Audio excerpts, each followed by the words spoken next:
pionnière au Bénin au sein de la filière anacarde. Après mon élection à la FENAPAB, les impressions sont bonnes, surtout être à la tête d'une fédération nationale des producteurs d'anacarde du Bénin. Les points clés de mes actions sont relatifs à la recherche des partenaires pour améliorer la qualité de nos activités, développer le plaidoyer à l'endroit de l'État pour qu'il nous accompagne. J'ai constaté qu'avec cette formation, la femme a un grand rôle à jouer pour l'émancipation et la prospérité, bien partagée qu'à l'intérieur, qu'à l'extérieur au sein du foyer. Grâce à cette même formation, la population, mais la communauté a un regard craintif en nous. Ils nous copient, ils voient la manière dont nous vivons avec mon épouse. Grâce à cette formation, nous avons pu réaliser beaucoup de choses. Cette formation que nous avons eue sur le champ nous a réveillés par rapport à la femme, parce que dans le maillon production, on a constaté que les femmes n'ont pas assez à la tête, donc du coup, elles sont marginalisées. Donc sur le terrain, nous voyons à ce que les femmes soient prises en compte. Et comme le projet le recommande 40% de femmes, il faut dire que ce n'est pas facile. 40% des femmes, dans tout ce que nous faisons, on doit pouvoir toucher au moins 40% de femmes.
construction and is the most advanced production base in the industry.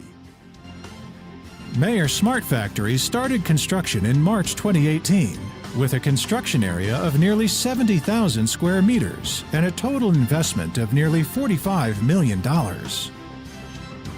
It takes full consideration of resource conservation, environmental protection, and employee health and safety before designing.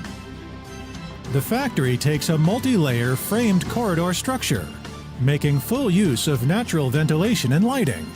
Also, it adopts first-class energy-saving facilities and environmental-friendly materials, making it a true green factory. With the construction concept of first-class equipment and technology for first-class products, Mayer Smart Factory has built over 10 advanced production lines, including the flexible automated production line of dental CBCT, the color sorter assembly line, automatic circuit board SMT production line, unmanned maglev ejector production line, electrical box and sorting box assembly line, which feature high quality, high efficiency, and environmental protection. Mayer Smart Factory delivers a giant leap in stability and reliability. Also, quality of Mayer products is fully upgraded, and equipment maintenance costs are effectively reduced.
Recording in progress.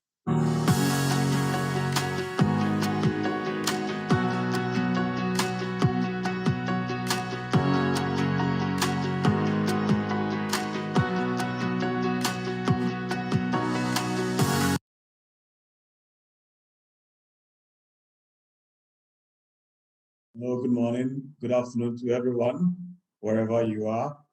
Welcome to this last edition of the Global Markets Encounter before the Easter break.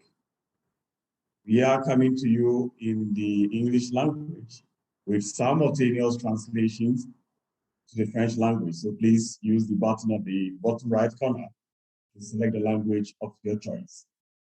Let me also mention that we are also coming to you through MS Teams and also the Facebook Live and YouTube.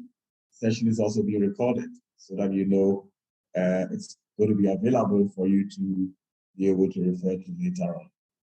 At this stage, I would like to also acknowledge our sponsors and the partners who have made this possible. Here I'm talking about the GIZ from Cashew, CNFA Pro Cashew, TechnoServe, Benin Cashew, SNI, Mayer, CMA, CGM, International Procurement, and MECA. At this stage, I also know that Jim Fitzpatrick, you are already on. And if I can see you, very good, very nice. Jim, I hope everything is well at your end. And, morning, Ernest. Good morning. Let me not take much of your time, as today you take us through the 2022 crop and market. So welcome, and please, you may go ahead. Thank you very much. Good morning, everyone. Good afternoon. You're very welcome. Hope you're going to forgive my voice this morning is a bit off.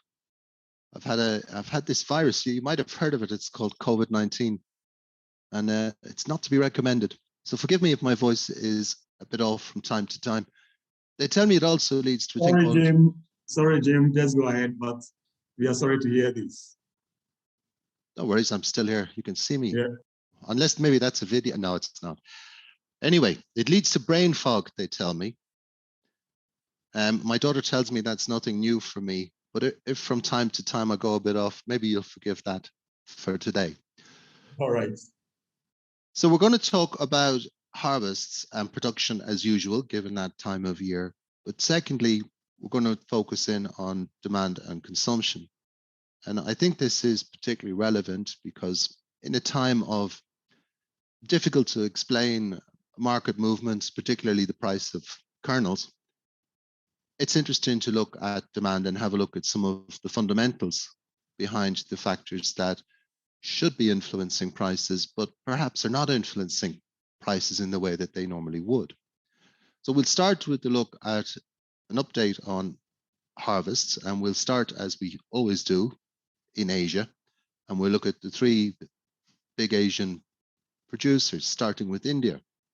So we still have a situation in India where there are some doubts over the initial crop forecast, which was for a good crop. Originally, people were talking around about 750 to 775,000 tons, which would be a pretty good crop by recent standards. There are question marks over that to do with the weather situation, and they will play out in the coming weeks, but we can't be sure. But there is let's say, a slight warning signal there at the moment.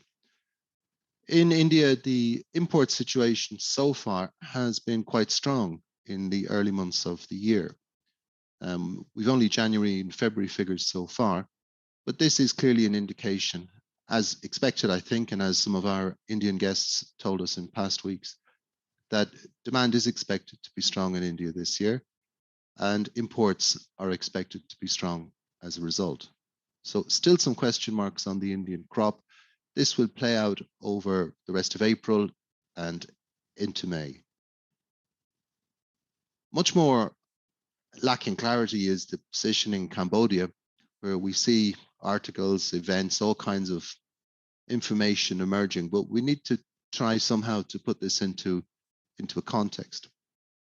One of the problems dealing with Cambodia is the clearly erroneous figures from last year of 1.1 million tons of trade in raw cashew nuts between Cambodia and Vietnam. This is widely recognized to be incorrect, both officially and in the trade, but it is being used mistakenly to talk about this current crop. So a couple of things I think need to be nailed down here a little bit. First of all, the hectares planted in Cambodia have risen very quickly. Cambodia added estimated 50,000 hectares in 2019 and possibly 2 in 2020. Thereafter, it naturally would slow down, and the trees that were planted after that, in any case, would not be coming to fruition just yet. There are high-yielding areas in Cambodia, of that there's no doubt, particularly those areas planted to the M23 variety, a new variety introduced about 8 years ago. But there are also older trees, more local varieties. And so if we talk about the high-yielding varieties giving high yields, 1.5 tons plus, we have to balance that with some of the other trees, which are still there, which give a much lower figure. And so this variation in yield by variety, if it's not taken into account, it can be misleading. And we've seen some of that written in the past week, which can be misleading. We also should bear in mind that some of the high-yielding varieties, although they're very effective, they're more susceptible to pests and diseases and to the weather. So in a year like this, where the weather hasn't been ideal for growing cashews in Cambodia, we are seeing an impact on those. So the situation, according to, let's say, a little bit of a local survey in Cambodia, I've been lucky enough to do a lot of work over there over the years, looks to me as if you're looking at a crop somewhere around about 450 to 500,000 tons. It's not 1 million tons, it's not 700,000 tons, that is for certain. Most of it's sold, about 300,000 tons has been imported into Vietnam already. In Cambodia, the processing is still quite low, less than 5% of the crop, based on a 500,000 ton crop. And one thing I think that we need to bear in mind for the long term We were working in Cambodia recently on fruits, on things like longan, durian, mango, and the attraction of the Chinese market and the high returns on fruits could draw farmers away from cashews into growing fruits. And that's quite likely. And we've seen some evidence of that. We have seen some cashew trees being replaced with fruit trees over the past year or so. And the reason that's happened is because in the last 2 or 3 years, the Chinese market, the enormous Chinese market for fruit, for fresh fruit, has opened for Cambodia, and they're making the most of it. Cambodian exports of fruits like bananas and longan have absolutely spectacularly risen in the past 24 months. So caution with Cambodia, the assumption that there's a huge or a 1 million ton crop there can be problematic when we analyze the market. We'll come back to that in a little bit, what that means, what that bigger crop in Cambodia means. Looking in Vietnam, definitely, as we have thought for some time, that the quantity and the quality of the crop is lower than hoped for. They tell me that about 70% is in by now. I mean, it's hard to know, of course, how much is in when you don't know the size of the crop, but that's what they're talking about. And we've seen lower farm gate prices than in recent years. That's partly explained by lower quality. The quality of raw cashew nuts generally is lower. And in the past week or 10 days, we've seen kernels prices gently rising off the bottom of the market. And whatever you think about the reasons for those low prices, we are seeing now that the market is beginning to pick up a little bit on kernels in Vietnam. Let's have a look again further at Vietnam, and we'll have a look at the import situation. So on this chart, you can see the January-March imports in the orange bars and March on its own in yellow. So you can see that over the past 4 years, the level of imports in the first quarter has risen pretty remarkably. But that in 2022, it's fallen a little bit, and that's partly to do with the Cambodian crop, of course.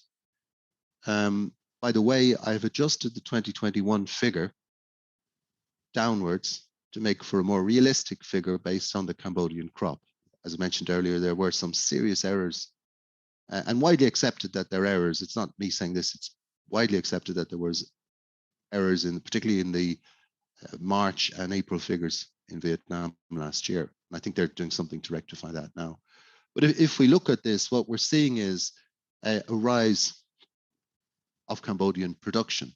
And what that means is that the share of Cambodia's imports in this first quarter into Vietnam has risen dramatically. So if you go back to 2019, imports were much lower, of course, than in 2022, but Cambodia supplied only 57%, about 130,000 tons. If we look at the customs figures in 2022, Cambodia has imported 70%, about 332,000 tons into Vietnam, according to Vietnamese customs. So this means that Vietnamese processors have more raw material closer at hand. Within a couple of days, they can have it from Cambodia into their factories. And whilst that material is available, and it is, in most years, Cambodian raw cashew nuts are very high quality. They tend to be dried in Vietnam, but they tend to be quite large, and they tend to be of a decent outturn. And the price reflects that. But it does give Vietnamese processors more time before they have to come and buy in West Africa. And I think one of the things that we can notice here is that the contrast between 2022 and 2017. In 2017, we had a poor crop in Vietnam. There was a certain amount of panic. Prices spiraled upwards. In 2022, we've had poor crop again in Vietnam, but we haven't seen any spiraling of prices. And the reason for that is because the availability of Cambodian raw cashew nuts has exploded. So instead of 130,000 tons in 19, 332,000 tons. So this has made a significant difference. So there's absolutely no need to panic from a processor's point of view in Vietnam. when they have Cambodian material. The difficulty, I suppose, is as the Cambodian crop plays out, what time do you come and what time do you buy in West Africa? Are you, by leaving the market, creating an opportunity for speculators? Are you creating an opportunity for traders to build an inventory later to be sold to the processors? It's interesting that despite low kernels prices, we haven't really seen an impact on raw cashew nut prices from West Africa. So let's have a look at the current situation in West Africa. We haven't seen any major changes in the past couple of weeks. The Nigerian situation, crop is coming in. It is interesting, by the way, to see some interventions in Nigeria to improve the logistics, which is well needed, and some supports for processing, which are also beneficial. Generally speaking, it looks as if that crop is a little bit disappointing, probably somewhere below 200,000 tons. Benin, the season has started now, 1st of April, the season officially, belatedly, but officially opened. The official estimate of the crop still remains very high, around 250,000 tons, surprisingly high indeed. But trade reports tend to suggest that the crop is not as good as that, in fact, nowhere near that. So we need to be careful when we look at the situation in Benin this year. And one hopes that it's a really good crop, but if we listen to the trade, it's not. There's obviously vested interests in the trade, so we need to be careful, and that's why I recommend just taking a long look at the Benin situation if that's where your interest lies. Farm gate prices steady.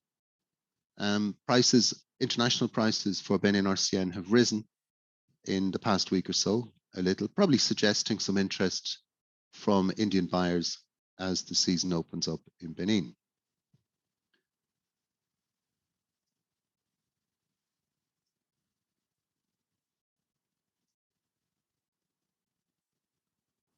Hello, Jim. If we look in Ghana, second crop underway, we're seeing material pouring in from the surrounding countries, as you'll be familiar with. It looks like a relatively normal situation for the time of year. Togo, very positive crop forecasts. Quality appears to be very good. And the estimates we've seen from our reporters, from the ACA reporters, is a crop of about 35,000 tons, which I hope they're right, but to me, it seems a little bit high on past history. Time will tell. The big question at the moment is Cote d'Ivoire. What is the likely outcome on the second crop in Cote d'Ivoire? So we've seen in the past 2 weeks that farm gate prices have remained relatively steady. There is a supporting mechanism in place, buying raw cashew nuts for delivery to domestically owned cashew factories that are in trouble. And that is supporting the market. The second crop has started. Those rains that we talked about 2 weeks ago were good news.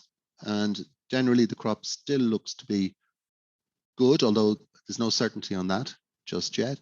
There has been some farmers selling ahead of, to a certain extent, ahead of Easter holidays. We see some farmers selling, and that probably has kept prices fairly calm.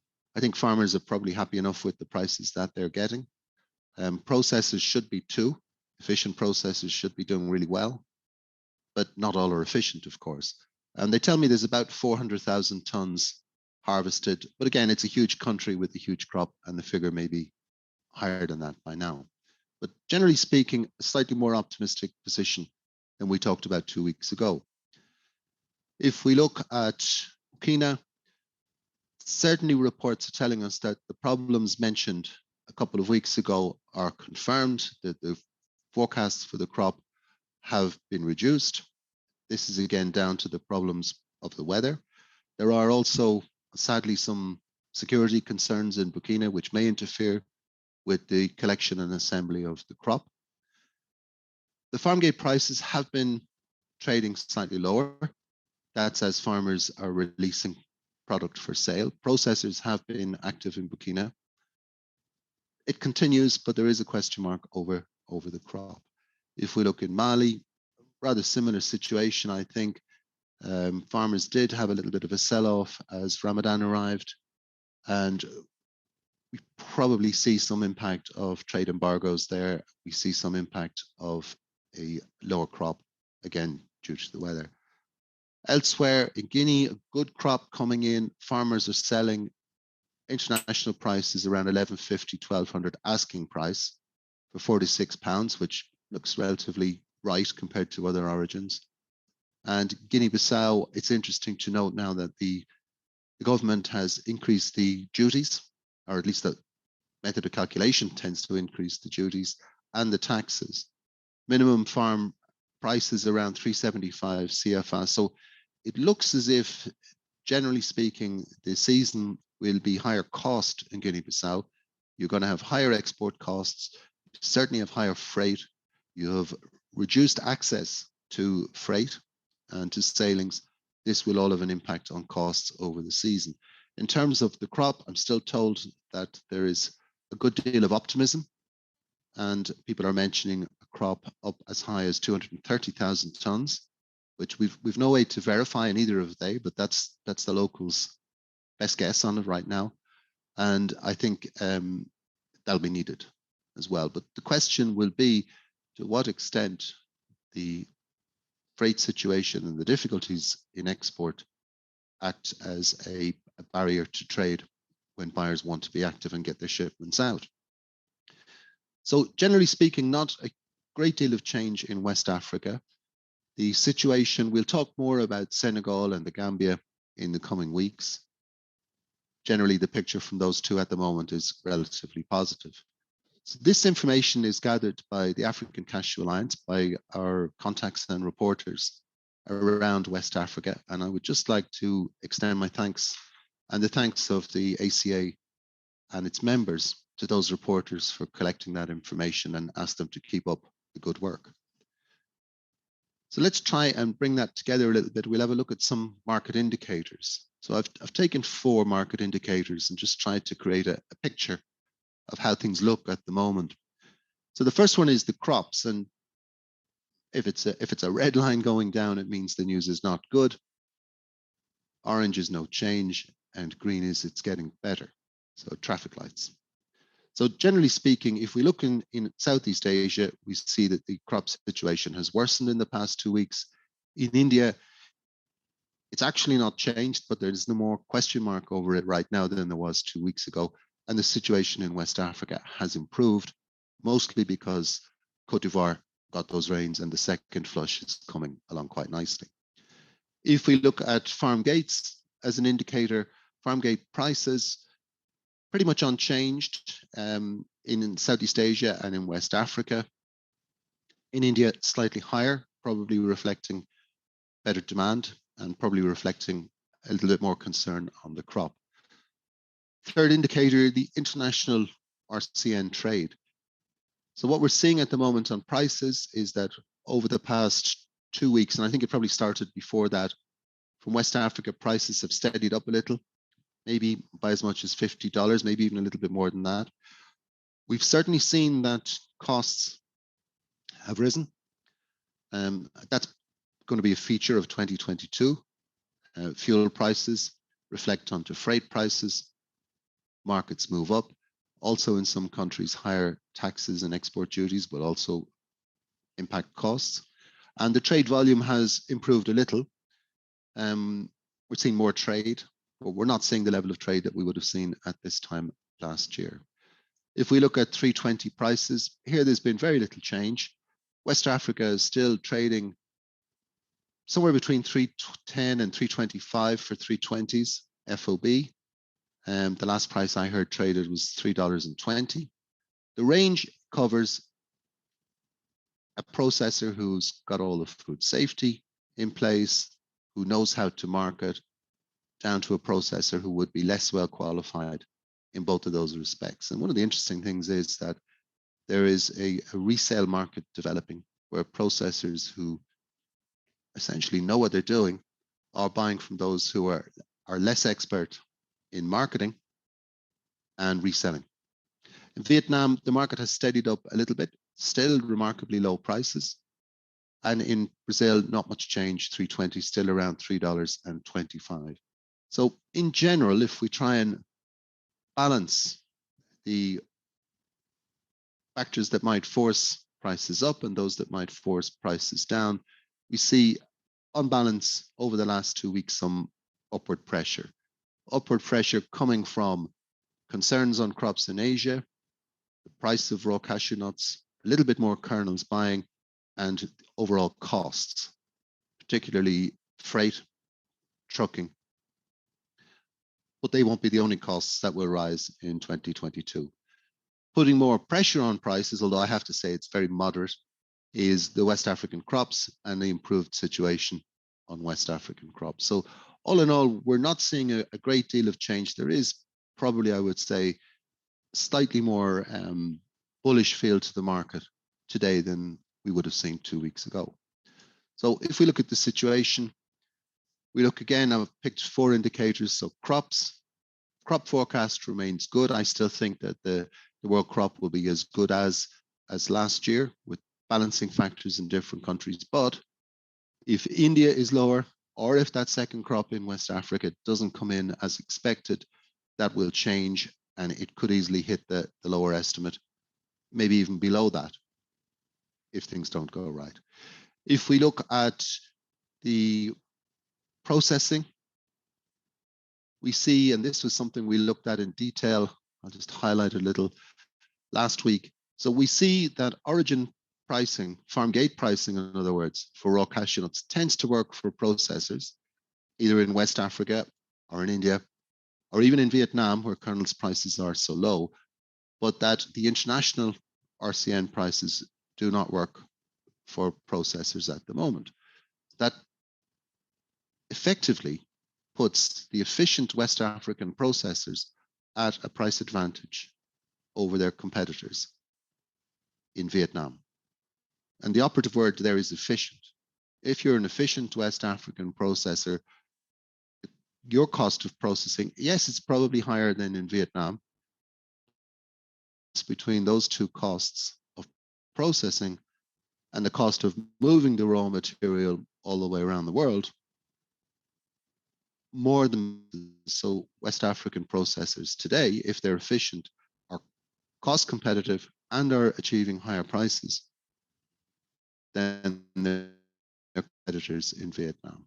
And this does bring big question marks. I mean, it asks whether or not it's the right thing to do to foster and support inefficient processors without actually addressing the reasons for the inefficiency. And I think that we need to look at this from the point of view that the long-term damage to the sector done by supporting an inefficient processor with a subsidy or a reduced price doesn't actually address the problem as to why they're inefficient in the first place. And that would be a cause for concern for the new and up-and-coming processors, particularly in Cote d'Ivoire. If we look at demand, well, we still see 320s, Vietnamese prices very low, West African prices a little higher, Brazilian prices a little higher again. Very attractive prices support. But so far, the lower kernels prices are not impacting the cost and freight price. They are impacting the amount of trade.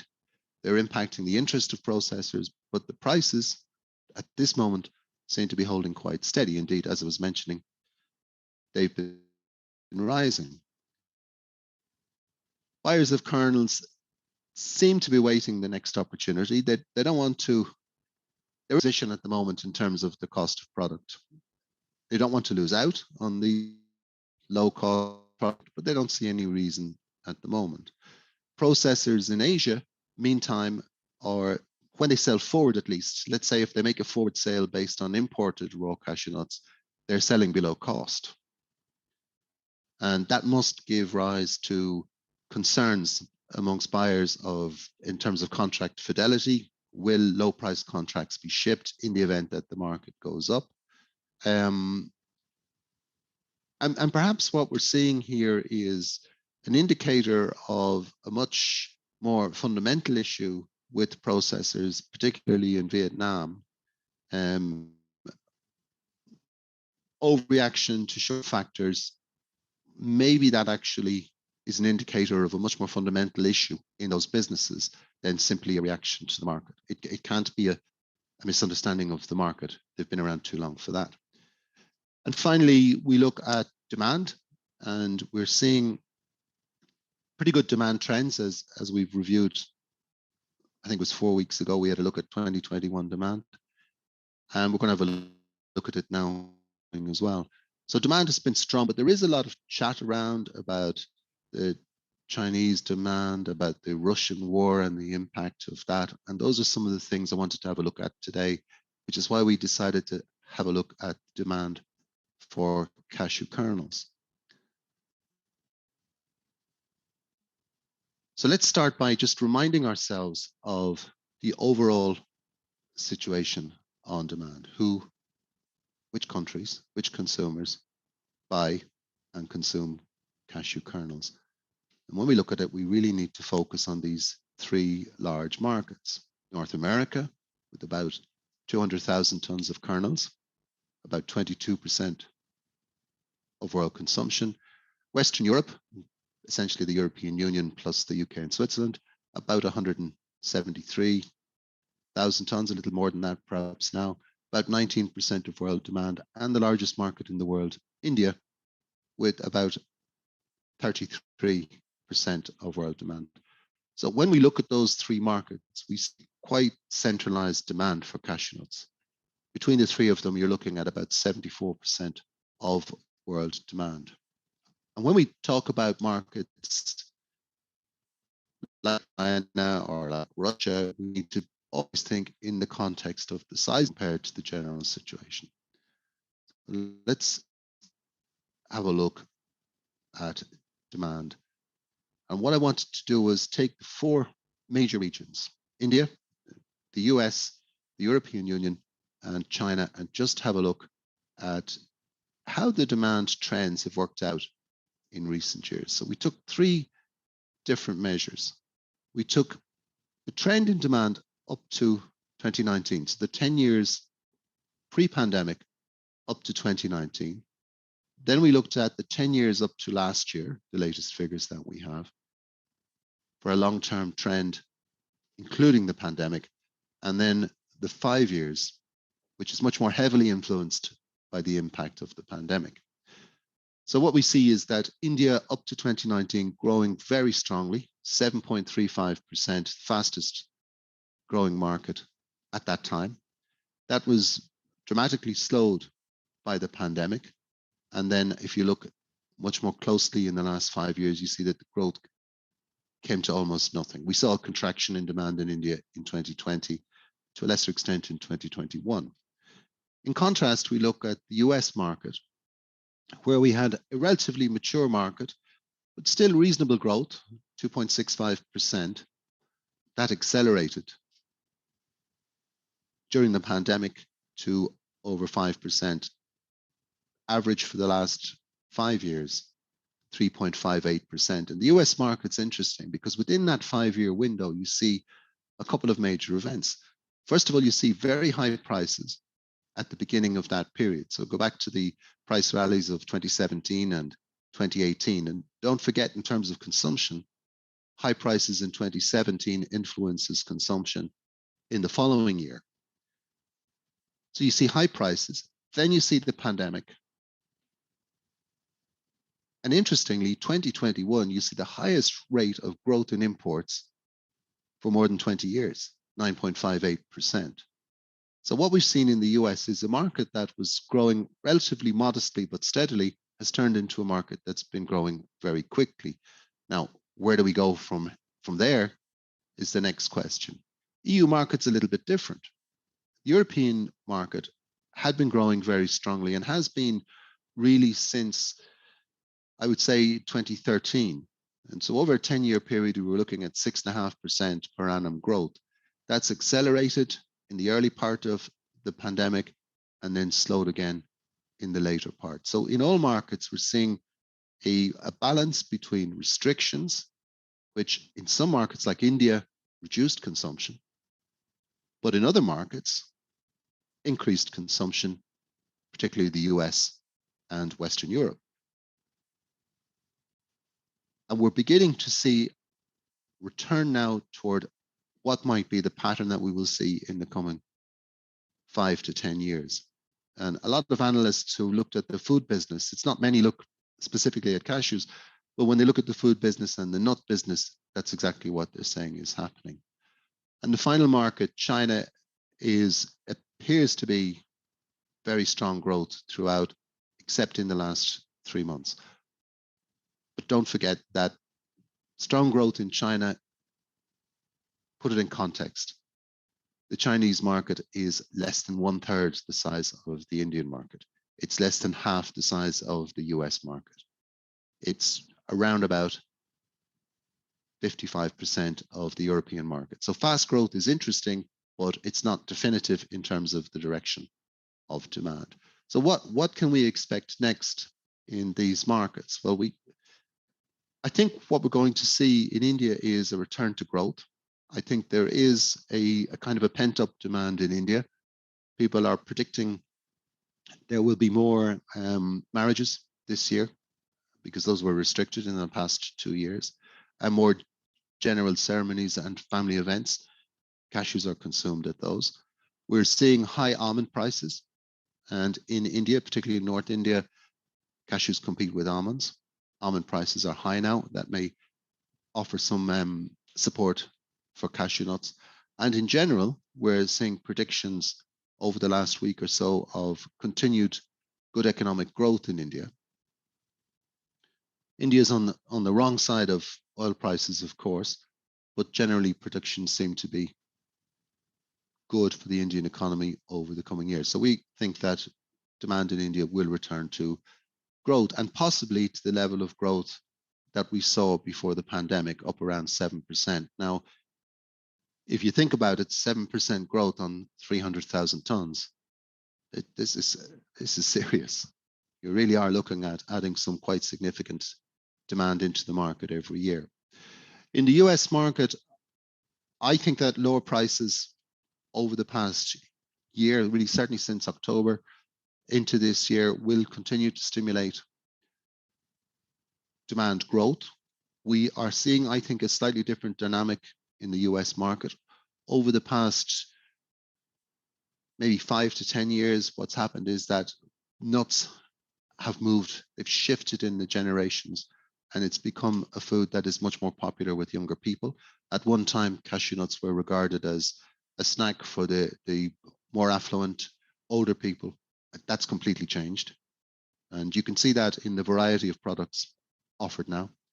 And I think that these low prices will continue to stimulate, at least for the next 12 months, faster growth. And I wouldn't be surprised if the US market were to grow by 5-6% this year in terms of imports. European Union, definitely a similar situation. There's no reason to think that this growth trend will be interrupted, but we do need to closely watch the needs of European consumers and the consciousness of European consumers toward issues like the environment and towards social sustainability. If those needs are not met, or if consumers believe those needs are not being met, then it could dent the growth in the consumption of cashew nuts. I think that from a West African processor's point of view, you're in an ideal position to meet those needs. Closer to market, local processing, higher quality, traceability. These are all factors which meet consumer needs. There is a risk that moving 2.5 million tons of cashews halfway around the world for processing becomes an issue for consumers, particularly in Europe. Much more likely to happen in Europe than anywhere else, I think. If we look in China, for now, it looks on the trends as if the only way is up, but as we'll see in a moment, Chinese imports of cashews have collapsed in the early part of 2022. So generally on demand, the long-term picture quite positive. question marks over sustainability, social sustainability, question marks over why the Chinese market has run into problems. Is it a long-term or a short-term issue? Let's have a look at some of the import statistics. So how has started? Well, US imports for the first quarter reached around. I've analyzed it for December through to February because in the United States, the busy season extends into January. So we looked at December through to February, and we see that quite a healthy increase again. And if you consider that in 2019, the US imported just over 30, number 22, it's a really quite significant increase and quite encouraging.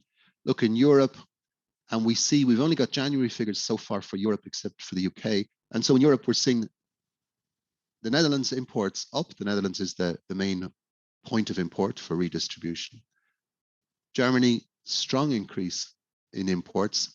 It may be that more product is being shipped directly to Germany. And then Italy, quite strong. France holding its own. And the UK, we have figures for January and February in the UK. They come out a little bit quicker in the UK, and it's about the same. And I wouldn't be surprised if by the time we get the February and March figures that Germany and the Netherlands have lost a bit of this growth, and it's about the same as it was last year. But generally speaking, a strong start to the year in those two key markets. To get a little bit more current, we can look at the situation in Vietnam and ask how have shipments started there. So as you've probably heard, and as much made of it, Vietnam's exports in the first quarter of 2022 are down by 5.6%. But we need to look behind those figures. And first thing I think we need to point out is that 2022 is still well ahead of 2020, and of course, miles ahead of 2019. So we're looking at more than 20% increase on 2019, but certainly down on 2021. If we look at markets excluding China, because China is the key market where we see a drop in imports in the first quarter of this year, it's actually down by 59%. But if we exclude all other markets, what we see is a picture that tends to reflect what we've seen in the European Union and the US imports, just under 3% increase in exports to other markets. What's going on in China is difficult to understand. We have, in the last few weeks, we have the restrictions due to the resurgence of COVID-19 and lockdowns there. And that certainly has an impact. And it looks a little bit like 2020. So this has happened before. We saw 2019 about 10,000 tons. Last year, a remarkably high figure, but in between 2020 and 2022, much reduced imports. So I don't think that we should make too many fundamental judgments as to a change in the trend of consumption in China. I think what we're seeing is a reaction to short-term factors. Now, this may be part of the reason for lower prices of kernels in Vietnam. China would be important for processors in Vietnam in terms of cash flow, fast payment. If you reduce exports from a figure of 15,000 tons recorded last year, which was a remarkable figure for that period, if you reduce that down to 6,000 tons in the first quarter of this year, that of course has a huge impact on the trade and on the processors and exports from Vietnam. So generally speaking, shipments from Vietnam look quite positive, just with that exception of what's happening in China. That would suggest that any issues related to that will work their way out of the system over the next 2 or 3 months. So generally speaking, pretty strong demand. Long-term factors, short-term factors give us the same indicators. The risk is always that we react to the short term thinking that it's showing a change in the overall trend. There's no reason to believe that. Demand for cashews is strong. What's driving it? are these factors going to change? So we had a quick look at some of the factors. And again, so what I've done is I've looked at various pieces of research. We've looked at some of the statistics. We've talked to one or two people in the industry as to how they see what's driving demand. And there are some analysts, maybe not specific on cashews, but generally on the food business, that gave us some interesting clues. So what's really driving demand for cashew nuts in these three major markets, that let's call them the 74% markets, India, the European Union, North America, is considering health. And the nuts were often regarded as healthy, but there was a fear or an association between nuts, particularly cashew nuts, and fat. So people were saying, yeah, nuts are good for you, but don't eat too many of them. But that's breaking. And it's because there's a better understanding of the constitution of cashew nuts. And there's been plenty of promotional work done on that. Not necessarily scientific research, although there is some, but a lot of promotion. And that is helping to promote nuts generally. And if nuts generally increase, cashews will increase too. Healthy snacking, less meat, which means more plant-based proteins. And that's particularly a factor in Europe, but also in the United States.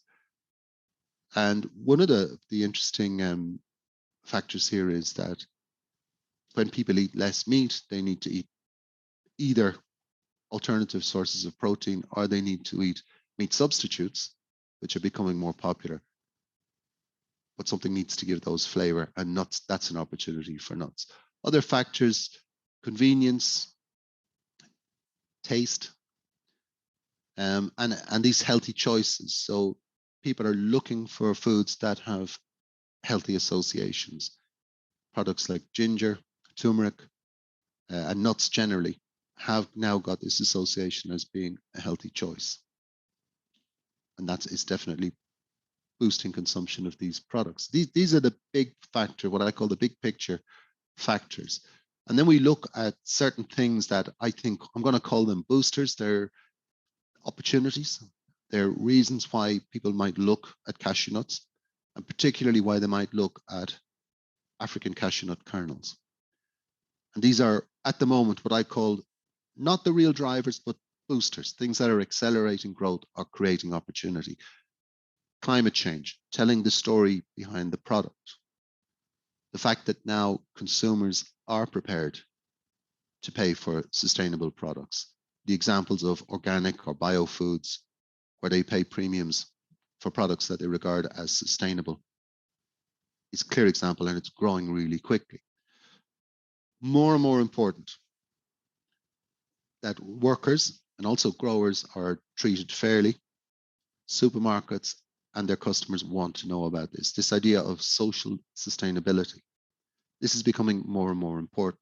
And you're going to see some products launched, cashew products launched in the coming weeks that will offer consumers choices in these areas. Assurance of correct treatment of workers. And this is becoming much more mainstream. That's been there in certifications like fair trade in the past, but it's now becoming much more mainstream and a much greater concern. And consumers, in some markets more than others, for sure, but consumers generally are becoming more accustomed to paying for those things.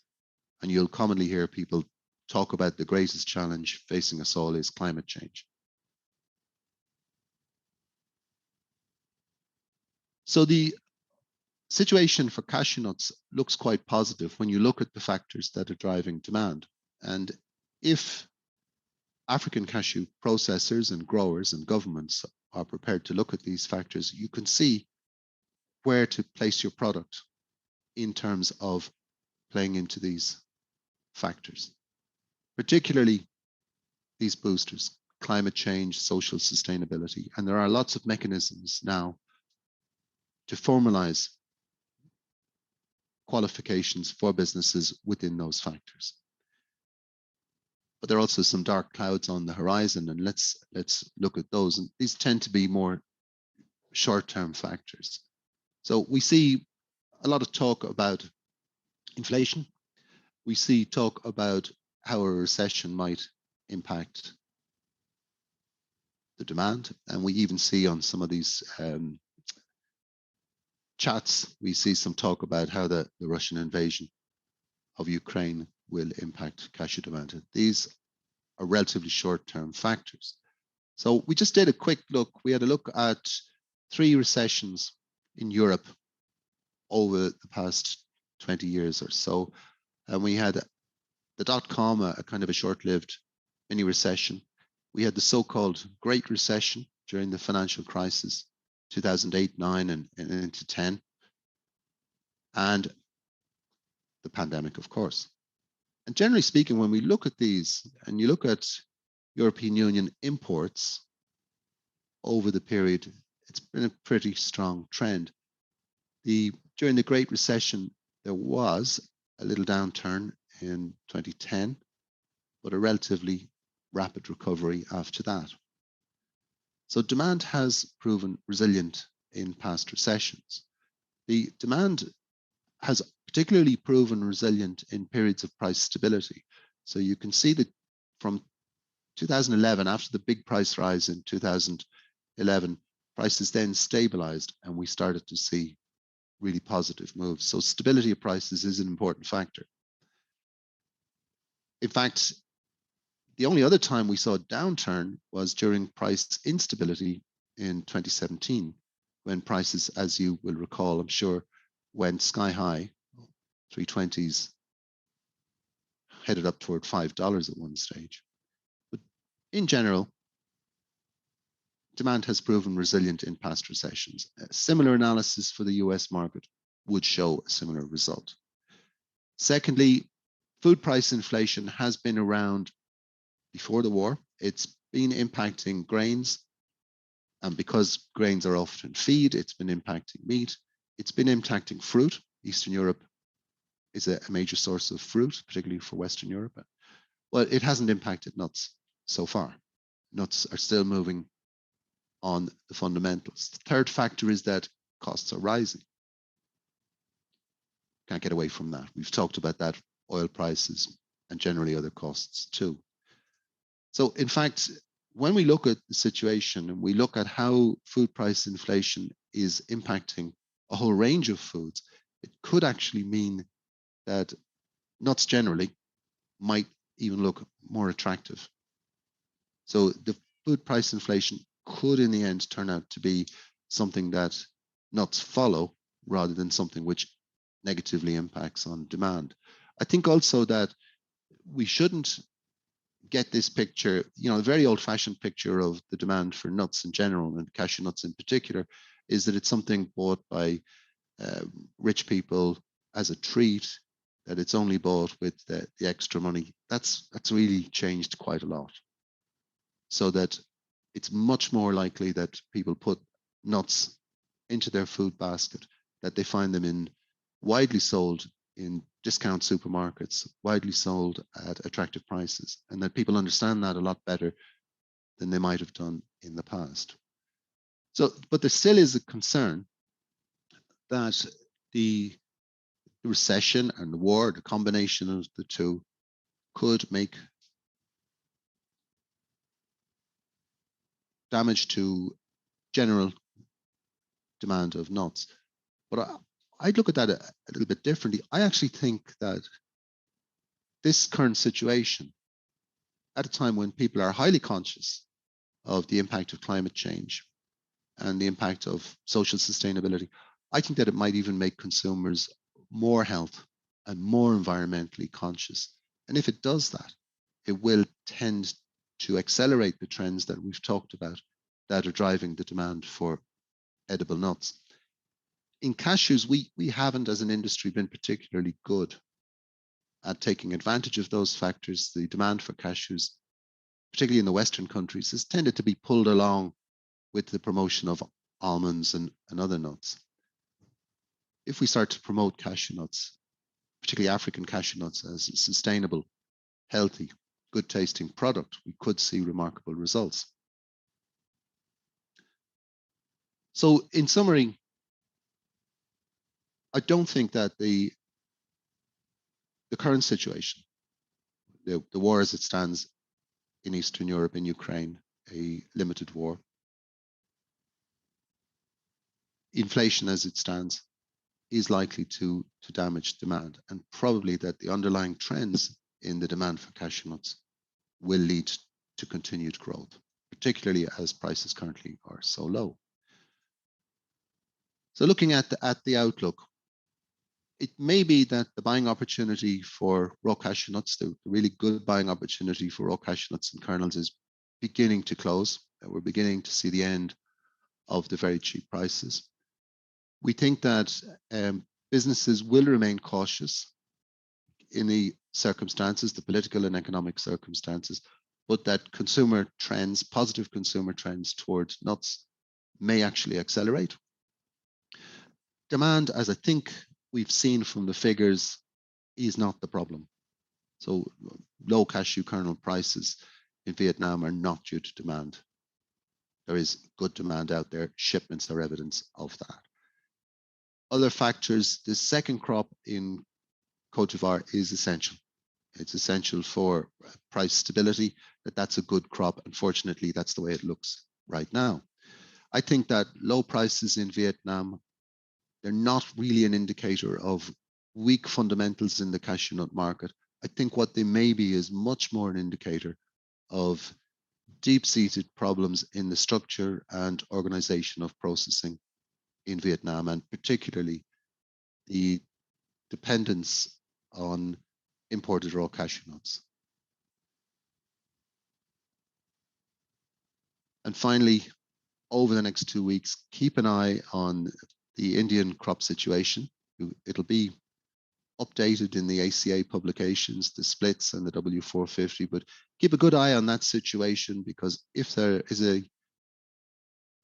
further bad news on the Indian crop, I think we would see a reaction in prices, and that will affect right back to the farm gate in West Africa.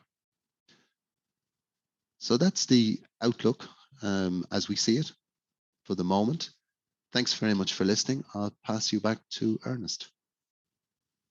Thank you very much, Jim, for the excellent presentation on the crop and the markets outlook. Let me also say that if you have any questions, kindly drop them in the Q&A box, or also you can put them in the chat. There is one question in there by Jim. I think the last session this was addressed, and I will ask the questioner to rather contact the Nigerian Export Promotion Council. Address that issue for the last issue that we had. But Jim, you were talking about the fallacy of 1.1 million metric tons Cambodia, and then the reality probably lying around about 400,000. I have a question here on the other platform that is saying that 2021 should be the test, whether indeed this 1.1 million is anything to continue talking about, or we should just discard it to where it belongs. What was the situation indeed? 2020, the test is 2021. What was the scenario as of 2021? So more or less, if you can paint the picture for the Asian production and inventory as at 2021, end of year, what did it, what kind of picture did we have? And then to be able to know where to place all the information that we are receiving, and then the kind of projection that we want to have or we want to see in 2022 for Asians. Yeah, okay, well, I mean, if you look back on our event, the first one of this season, going back to February, I think you will see that we did an analysis of the 2021 situation, Vietnam, Cambodia. And when we looked at that situation, you came down to pretty basic conclusion, which was either there's something like 800,000 tons somewhere in Vietnam, or it wasn't 1.1 million tons. And I think that's the 1.1 million tons is a factor that's already under discussion by Vinicas. People already have recognized that that figure was erroneous. I know for a fact in Cambodia, and in official circles in Cambodia, they also agree that that figure is not correct. So I don't think that we're testing this at all. I think it's already proven that the 1.1 million tons was an error. Simply take Vietnamese crop, imports, exports, consumption, and it shows it up. And you can do that calculation. If you want to look back at that video, I think they're on the ACA Facebook page and they're on YouTube. You can get a look and you can see the parameters that would suggest that that figure is not true. There's plenty of other evidence, by the way, too, but it's for example, if we go back to 2018, a crop survey showed 244,000 hectares planted in Cambodia, with addition of 50,000 hectares per annum.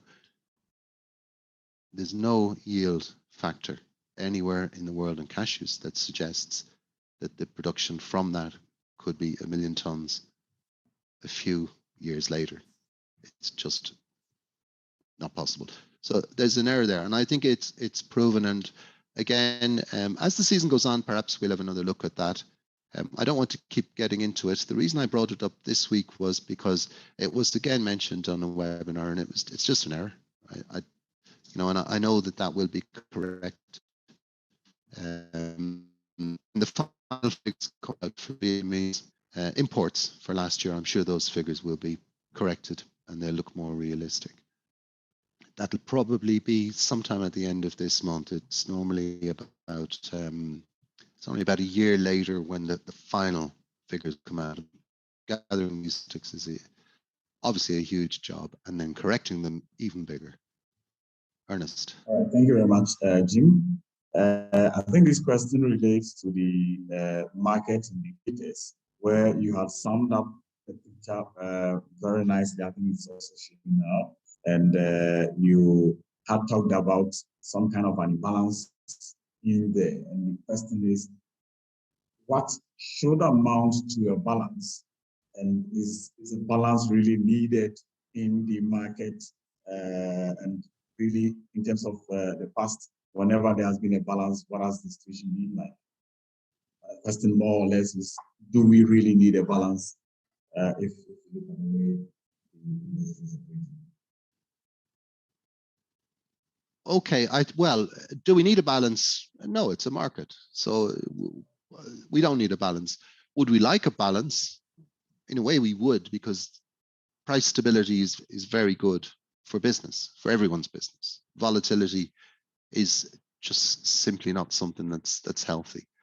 When I'm talking about a balance here, what I'm talking about is the balance between factors that forcing prices up and factors which might force prices down. That's the balance I'm talking about. If we talk about the balance between supply and demand, well, what we have seen in the past is that when supply and demand are closely balanced, and it doesn't take much to tilt pricing one way or the other.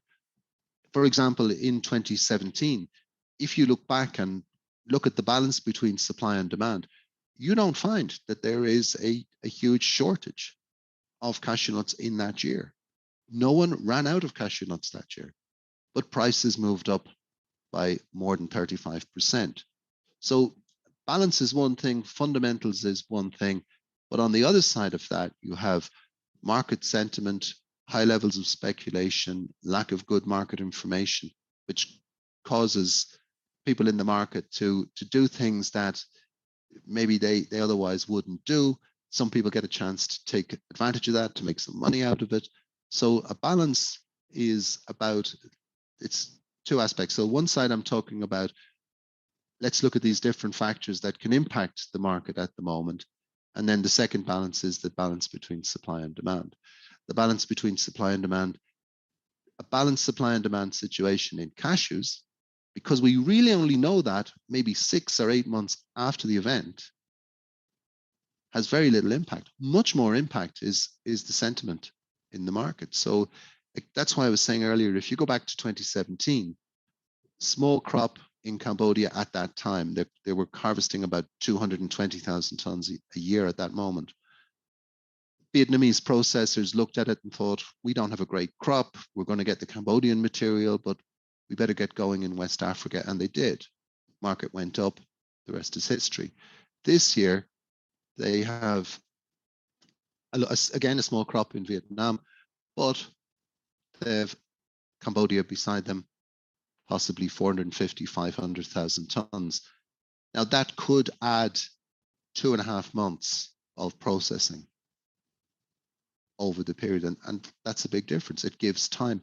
And this is one issue that probably needs to be thought about. If we think about Vietnamese buyers being so important for raw cashew nuts in West Africa, particularly in Cote d'Ivoire, in Nigeria. Vietnamese buyers being so important, they still need the raw material, there's no doubt about that, but they don't need it in as big a hurry as they might have once done. Combine that with an infrastructure which is struggling to manage the RCN, preserve the quality, offer finance into the market. And you see a situation where you could get a decline in quality. And of course, if you get a decline in quality, you get a decline in value. And this increases the challenge of managing the crop in West African countries. On the other hand, it also increases the opportunity for processors. So when the international buyers are quiet, local processors have an opportunity. And this current situation is, again, to me, an increasing argument to, one, improve the infrastructure for the handling of the crop as it comes in, and secondly, to build the processing infrastructure and to encourage the development of that, because that is the best way to manage a crop which needs to be handled very quickly after harvest, and in which post-harvest handling is essential to maintaining quality. You can't leave cashews lying on the ground for 10 days. They need to be moved, they need to be dried, and they need to be processed. So it's a really interesting question, and there's so many different answers to it. I hope I've given you some thoughts on it there. Ernest. Thank you very much, Jim. Let me pick from Zoom. There is also a question here about, I think when you started, you rightly mentioned that we don't have information from Senegal and Gambia yet, and that in the next session, the next division, we will be providing that information. So I will skip that and then talk more about the same question from probably the same person who would like to have information on export kennels from Senegal, Guinea-Bissau, and Gambia towards you and the US. Whether you have any rough idea. Yeah, I mean, at the moment, the exports of kernels from those 3 countries are pretty small. Processing is relatively light. We're looking at, I'm sure I have the exact figures, but I think we're looking at figures in the hundreds of tons, if that. I'll see if I can look it up quickly while I'm talking to you. But I mean, you know the exports because you know the processing. And so it's not to say that there isn't an opportunity for processing in those countries. It's just to say that it hasn't happened yet. I think it's important in those countries to have a particular consideration of the scale of processing. So even the existing processors in those countries are quite small, and that makes them less attractive to buyers. It makes them less attractive to generally to develop a relationship. So Guinea-Bissau, exports of kernels from Guinea-Bissau peaked at 770 tons. They collapsed during the pandemic, having risen quite quickly. Do I have figures for Senegal? Senegal, I know, has been a very low figure. I don't have the figure to hand. And the Gambia, I think we're talking in literally a handful of containers in any given year. But I do know there are businesses there that may be capable.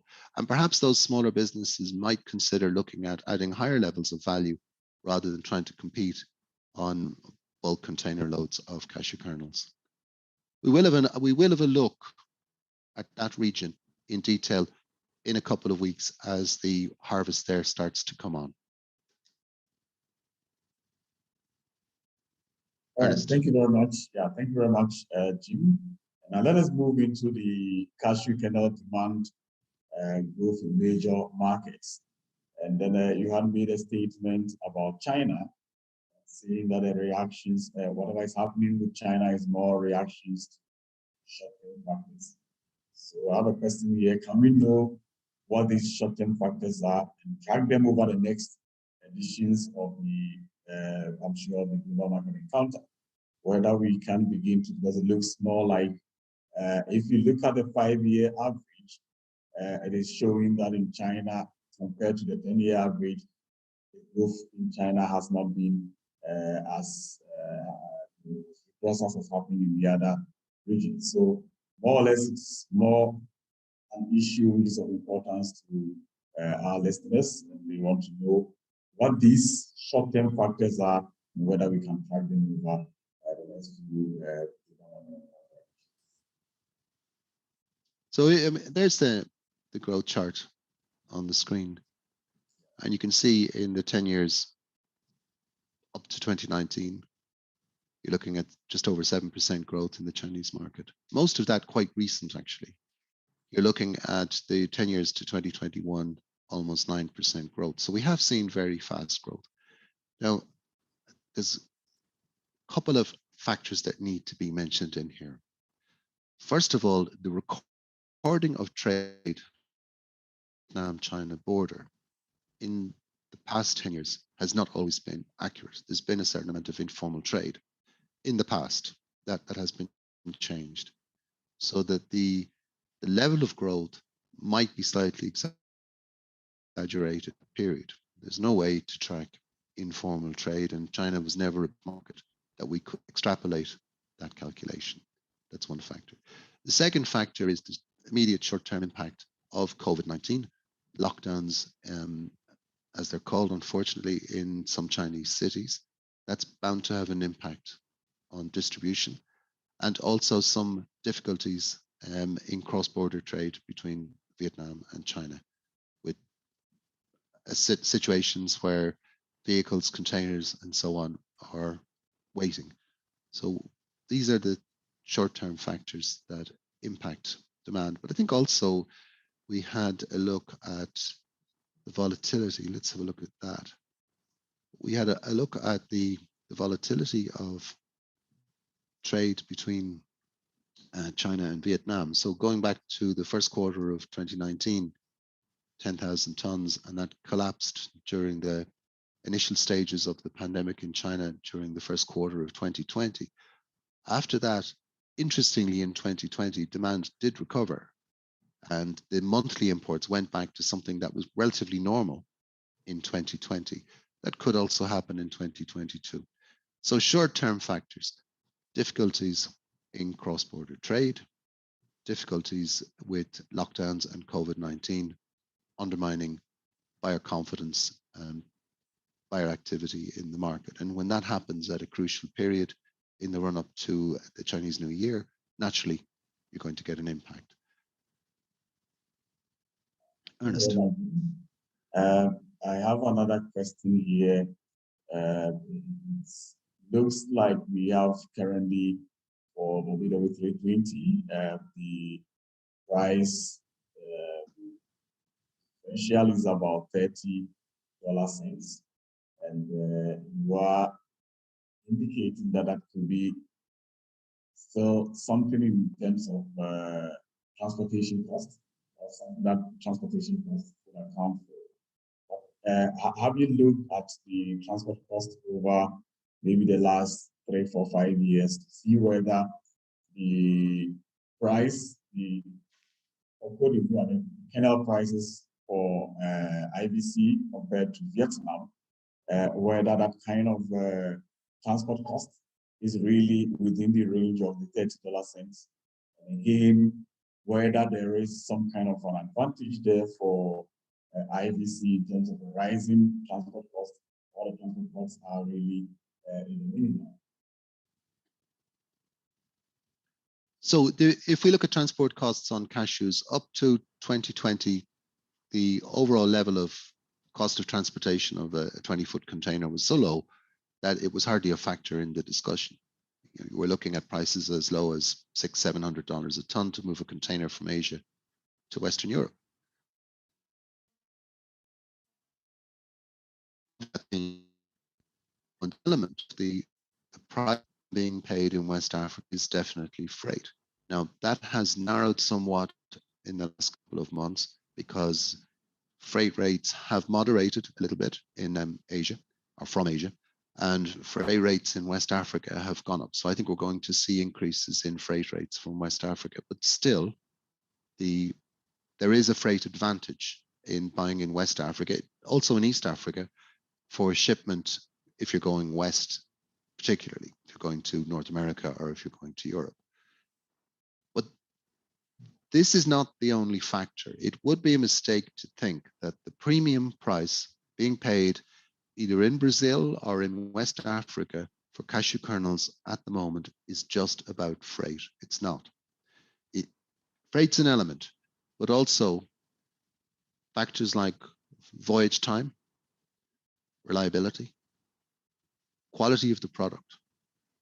These are basics, but we also have to consider local processing is a factor. The interest of buyers to diversify their sources of supply with their high dependence on Vietnam. I mean, due to a superb job done in Vietnam on processing development, but that high dependence at some point is going to become alarming for buyers, and they want to reduce their dependence on a single supplier. The interest of buyers in a sustainable product. So clearly, whereas cashews are, as I think I said recently in one of our chats, we talked about cashews being the most sustainable of all the tree nuts, but with one glaring exception, and that is the international trade in raw cashew nuts, which is from an environmental point of view, not at all sustainable. That's a factor for buyers. So when we look at this premium, it's not just about freight. Freight is one element. It's also about all of those other factors. And those factors are important because those are the factors that are driving demand. And this is why we're seeing buyers engaging or re-engaging in West Africa now that we see more processors coming to market. And as we see more processing, and we can see factories coming up now, or projects at least coming up in Nigeria, in Cote d'Ivoire, we've seen it already a little to a certain extent in Ghana and other countries, we will see more buyers engaging. And I know that the buyers who've visited in recent months have been impressed with the developments, and this will encourage them to come back for more product.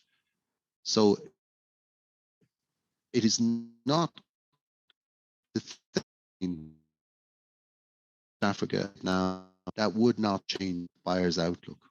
More important factors, such as all its guises, be important factors too. And to me, it's probably that premium is justified and will remain in place for the foreseeable future. Ernest. Thank you very much, Jim. Now we move to the production in West Africa. From the market indicator overview, it looks like production is going to be very stable, especially in the West Africa, rising from the pointing upwards.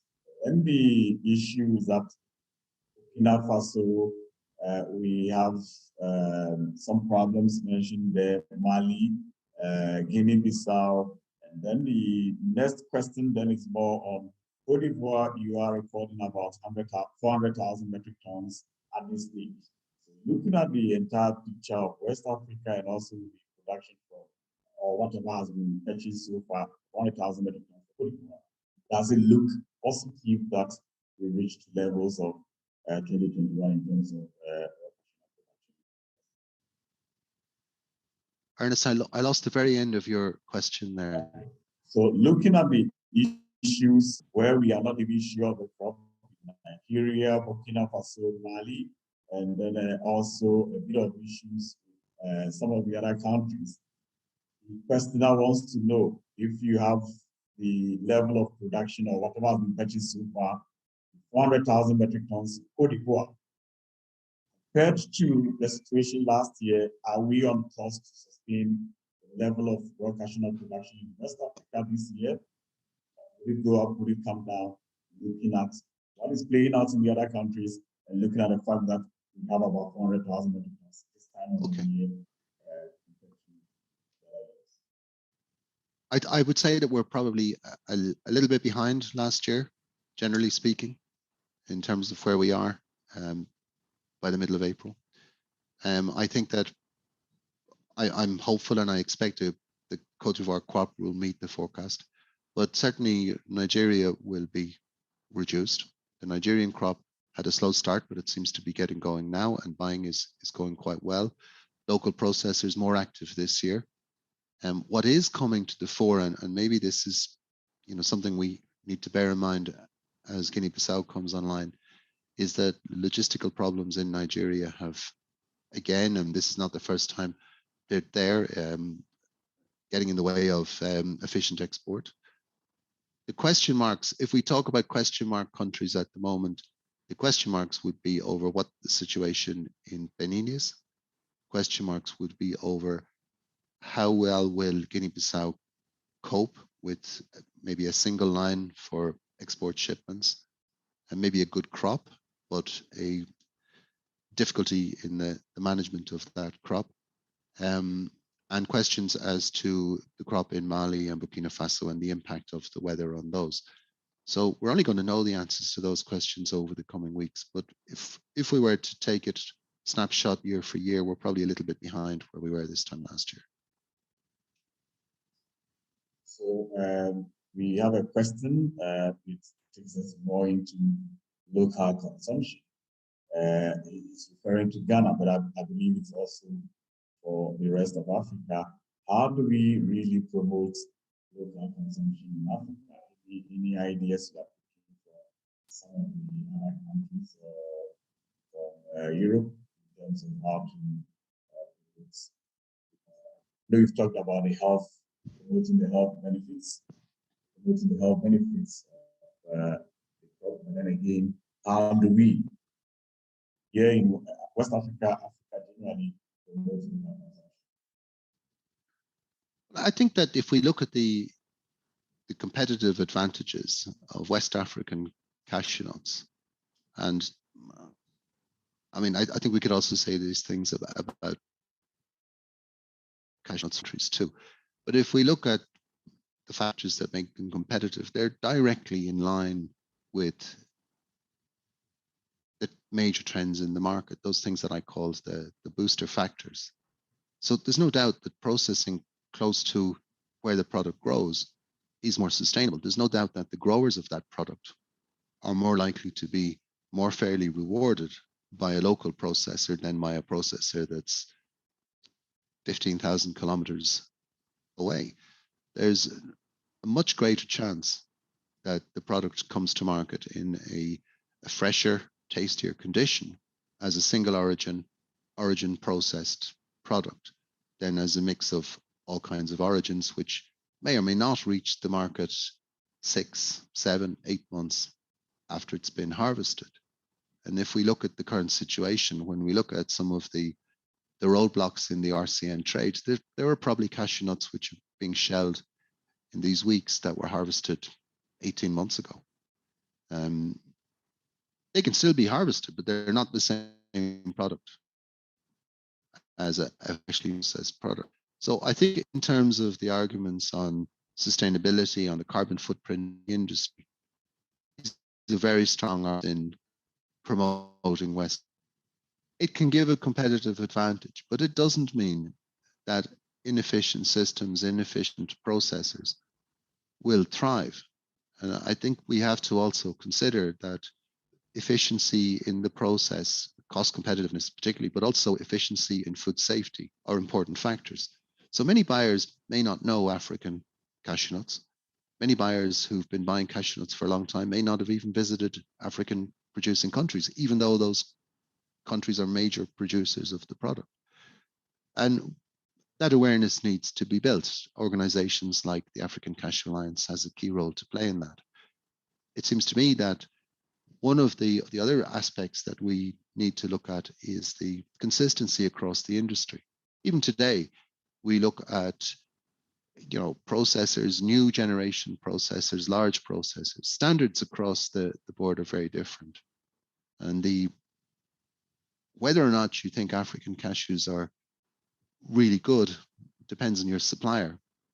And if there's a wide variation between suppliers, that's going to be a very confusing message. So I think it's important that we promote an industry that is efficient, an industry that is sustainable, and play to its strengths. And the strengths of West African cashews, for example, are, look at the map. It's the location, it's the journey time, it's the proximity to those two huge markets, North America and Europe. And that is a key advantage. If the costs and the processing can be done efficiently, as is being done by now, by all, then it becomes a very promotable product. So the last question is talking about what is the volume of the crop. Cambodia, I think we've answered that already, around about 450,000 metric tons. But then the issue of quality from compared to last year, I think we haven't touched quality in most of the slightly lower quality this year, which explains slightly lower prices for the raw cashew nuts.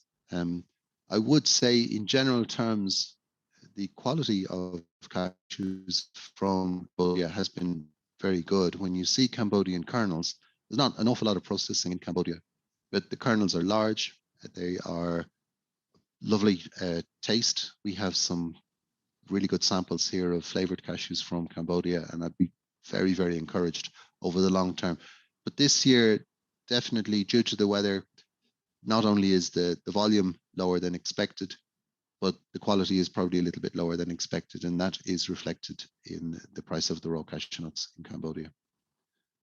So you might be looking at, 48 pounds instead of 50. You might be looking lower than that. Thank you, Najim. I think at this point, we don't have any further questions, and I would like for you to take us through what to expect after the Easter breaks. I know we will skip one edition and then come back after the Easter break. So what should we expect? Yeah, I think we can probably expect from markets in Europe and North America next 2 weeks, extra off this period. I think at the same time will be continuing. I don't expect any major changes in the pattern of buying kernels. It probably would be a good time if you wanted to go move. It would be quite a good time to do so. But I don't expect that will happen. I'll be watching the development of the crop in Cote d'Ivoire. I'll be watching the crops, particularly as they start to come online. The calendar doesn't stop, and so bye for now, and talk to you again. Bye. Thanks, Ernest. Thanks, everyone. Take care of yourselves. Bye-bye.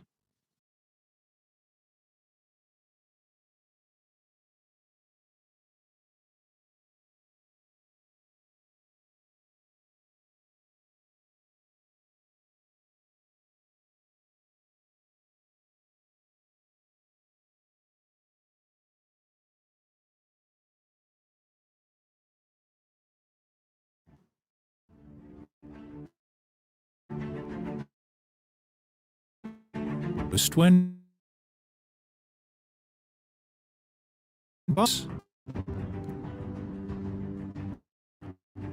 what ensures high stability and reliability regardless of 1 unit or 10,000 units.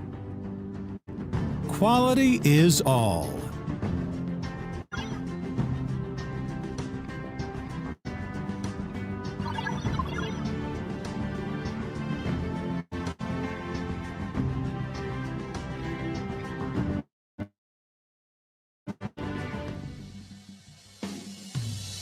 Mayer SmartFact is for production of color dental CCT. The factory has completed its first phase construction.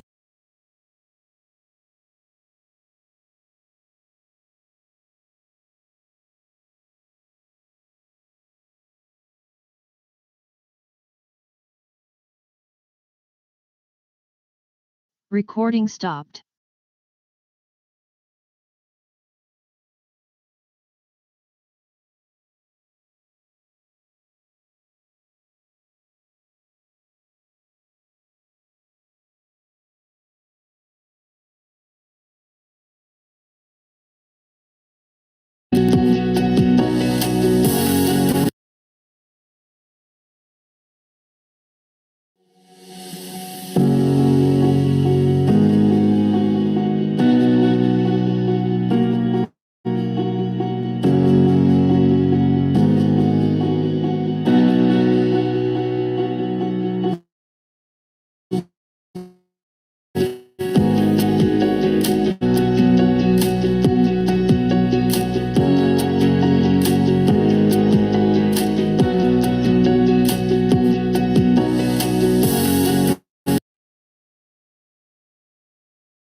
What do you care most when buying color sorters?